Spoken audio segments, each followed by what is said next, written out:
14 दिसंबर 2023 दिन के करीब 1:30 बजे का वक्त रहा होगा जब एक यूट्यूबर का दूसरे अपने दोस्त यूट्यूबर के पास फोन आता है और उससे कहता है कि भाई एक वीडियो मैं आपके पास भेज रहा हूं, इस वीडियो को तुम्हें जरूर देखना चाहिए।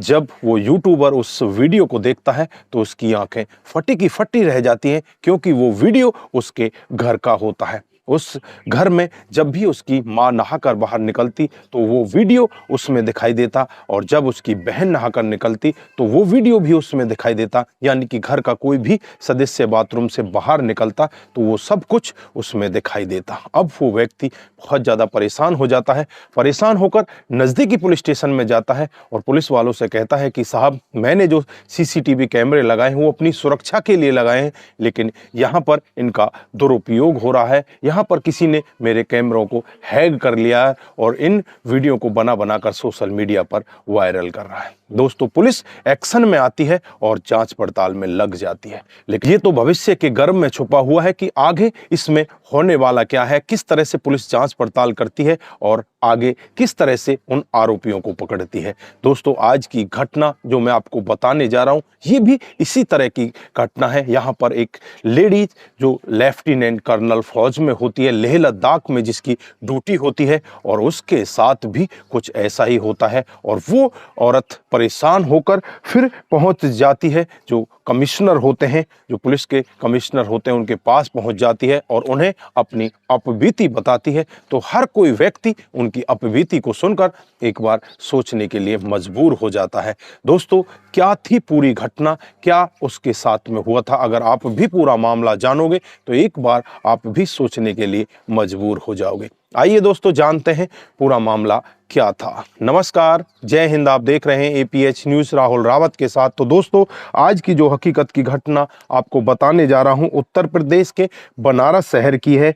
यहाँ के अजमेर जिले के लालगंज तहसील की एक लड़की जो अपने आप को लेफ्टिनेंट कर्नल बताती है और जो अपने लेह लद्दाख में ड्यूटी बताती है, वो पुलिस कमिश्नर अशोक जैन के पास 11 दिसंबर 2023 को करीब 11 बजे पहुंच जाती है और पहुंचकर उनसे अपॉइंटमेंट लेती है। और उसके बाद जब उनसे बातचीत करती है तो उनसे कहती है कि साहब, मेरे साथ में बहुत गलत हुआ है, मुझे आप एक बार मेरी हेल्प कीजिए, मुझे इस दलदल से निकाल दीजिए। उसके बाद जब अशोक जैन पूरी कहानी उस औरत की सुनते हैं तो वो भी एक बार सुनकर सोचने के लिए मजबूर हो जाते हैं। ये औरत बताती है कि मैं लेह लद्दाख में तैनात हूँ। सामने एक और लड़का लेह लद्दाख में तैनात होता है जिसका नाम आशीष मुखर्जी होता है, वो भी लेफ्टिनेंट कर्नल होता है। दोनों आपस में एक दूसरे की भाषा को पहचानते हैं। जो देव आशीष होता है वो भी कैंट थाने के नदेसर इलाके का रहने वाला होता है, यानी कि वो भी बनारस का ही रहने वाला होता है। दोनों की भाषा आपस में जब मिलती है तो दोनों एक दूसरे के साथ बातचीत करने लगते हैं, क्योंकि बाहर जब किसी दूसरे शहर में हम लोग जाते हैं, वहाँ पर हमारे कोई अड़ोस पड़ोस का व्यक्ति मिल जाता है तो हमें बहुत ही ज़्यादा सुकून मिलता है। यहाँ पर भी इन दोनों को सुकून मिला और दोनों एक दूसरे के साथ बातचीत करने लगे। धीरे धीरे बातचीत का सिलसिला इनका इस कदर आगे बढ़ने लगता है, एक दूसरे के साथ ये नज़दीकियों में आ जाते हैं, एक दूसरे के साथ बहुत ही अच्छे दोस्त बन जाते हैं। ऐसे ही धीरे धीरे समय बीतता रहता है। 21 मई 2023 का वाक़या होता है। देव आशीष मुखर्जी अपने घर पर अपने माँ के पास होता है, तो वो उस लड़की से, उस लेफ्टिनेंट कर्नल से कहने लगता है कि मैं तुम्हें अपनी माँ से मिलाना चाहता हूँ और मैंने तुम्हारे लिए एयर की टिकट भेजी है और तुम यहाँ से अपनी टिकट लेकर और एयर में बैठकर फटाफट बनारस आ जाओ। अब ये लड़की भी बहुत ज़्यादा खुश होती है और एयर की टिकट लेकर एयर में बैठकर सफ़र करते हुए बनारस पहुंच जाती है। और बनारस पहुंचकर जब माँ इस लड़की को देखती है तो इसकी खूबसूरती को देखकर इसकी तारीफ़ें करने लगती है और कहने लगती है कि बेटा, तुम तो बेहद ही खूबसूरत हो। शाम हो जाती है, शाम को खाना पीना खाया जाता है और खाना पीना खाकर ये अपने अपने कमरों में जाकर सो जाते हैं। इधर जो लड़का होता है जिसका नाम देव आशीष होता है, रात को करीब 12 साढ़े 12 बजे का वक्त रहा होगा, ये अपनी चारपाई से उठता है और उठकर इसको नींद नहीं आ रही होती है। सामने जाकर जो लड़की होती है लेफ्टिनेंट कर्नल, उसके दरवाजे को खटखटाता है और कहने लगता है कि क्या आपको नींद आ रही है? मुझे तो नींद नहीं आ रही। फिर उसके कमरे में पहुंच जाता है, दरवाज़ा वो लेफ्टिनेंट कर्नल खोल देती है। दोनों आपस में बैठकर बातचीत करने लगते हैं। ये कॉफ़ी बनाकर लेकर आता है, दोनों कॉफ़ी पीते हैं और कॉफ़ी पीने के बाद दोनों बातचीतों में इस तरह से लिप्त हो जाते हैं। जो लड़का होता है वो इसके साथ में शारीरिक संबंध बनाने की कोशिश करता है, लेकिन यहाँ पर जो लड़की होती है इसे मना करती है कि अभी नहीं, शादी के बाद सब कुछ हो जाएगा। लेकिन यहाँ पर दोनों आपस में इस तरह से बातों में उलझ जाते हैं, एक दूसरे के प्यार में फंस जाते हैं और वो पहली बार शारीरिक संबंध बना लेते हैं और रात भर वो यही काम करते हैं। अगली सुबह जैसे ही होती है, अगली सुबह जो माँ होती है उसे भी बताया जाता है कि हम दोनों शादी करने वाले हैं। माँ भी खुश होती है, शादी कर लेना, लेकिन माँ यहाँ पर कुछ और बात कहती है। उस लड़की को माँ अपने पास बुलाती है और उससे कहने लगती है कि तुम लेफ्टिनेंट कर्नल हो, तुम्हारे पास भी काफ़ी अच्छा धन होगा, हमें एक 80 लाख का फ्लैट खरीदना है और कुछ जेवरात और कुछ सामान और भी खरीदना है, उसके लिए तुम्हें पैसे देने होंगे। यहाँ पर जो लेफ्टिनेंट कर्नल लड़की होती है वो एकदम से सोचने के लिए मजबूर हो जाती है कि आखिरकार ये माँ दहेज क्यों मांग रही है।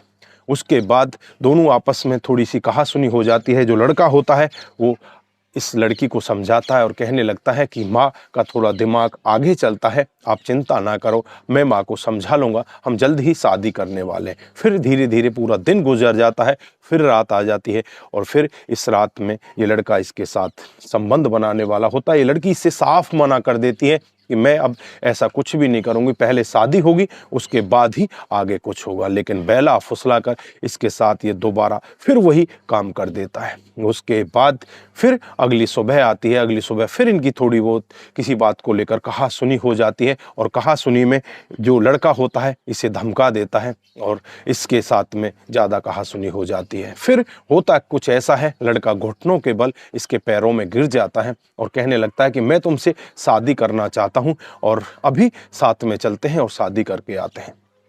फिर ये फिल्मों की तर्ज पर ही शादी करते हैं, मंदिर में जाते हैं, वहाँ पर एक मंगलसूत्र लेते हैं, एक चुटकी भर सिंदूर इस लड़की की मांग में डाला जाता है और फिर इसे मंगलसूत्र पहनाकर इसे अपनी दुल्हन बनाकर वापस घर लिया जाता है।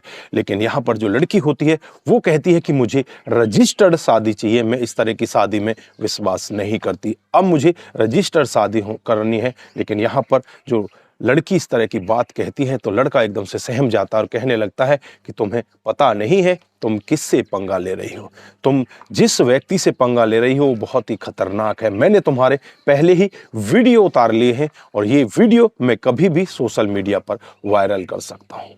जब लड़की इतना सब सुनती है तो चुपचाप बैठ जाती है।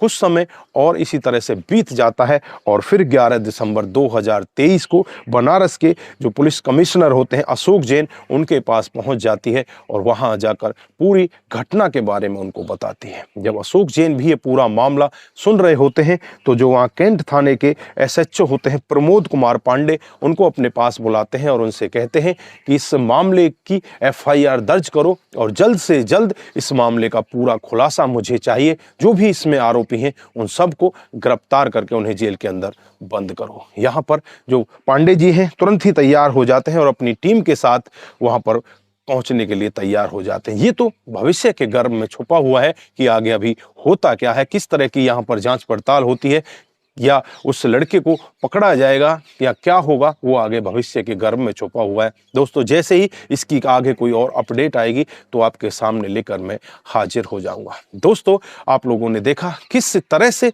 एक लेफ्टिनेंट कर्नल लड़की को भी, एक लेफ्टिनेंट कर्नल जो दोनों पढ़े लिखे होते हैं लेकिन यहाँ पर दहेज के चक्कर में किस तरह से आपस में अपने रिश्तों को बिखेर लेते हैं और आपस में इस तरह से एक दूसरे के खिलाफ मामला दर्ज कराने के लिए तैयार हो जाते हैं। लड़की खुद कमिश्नर के पास पहुंच जाती है। तो दोस्तों इस घटनाक्रम पर आप क्या बोलना चाहते हैं, आपकी जो भी राय है एक बार कमेंट बॉक्स में जरूर दीजिएगा। दोस्तों इस घटनाक्रम को सुनाने का उद्देश्य सिर्फ आप लोगों को जागरूक करना है, आपको बताना है कि हमारे समाज में इस तरह की घटनाएं भी हो रही हैं। दोस्तों आज के लिए बस इतना ही, फिर मिलते हैं किसी नए मूड के साथ। तब तक के लिए आप अपना ख्याल रखें, अपने परिवार का ख्याल रखें, सतर्क रहें, सावधान रहें और ऐसे क्राइम को अपने आसपास ना होने दें। नमस्कार, जय हिंद, जय भारत।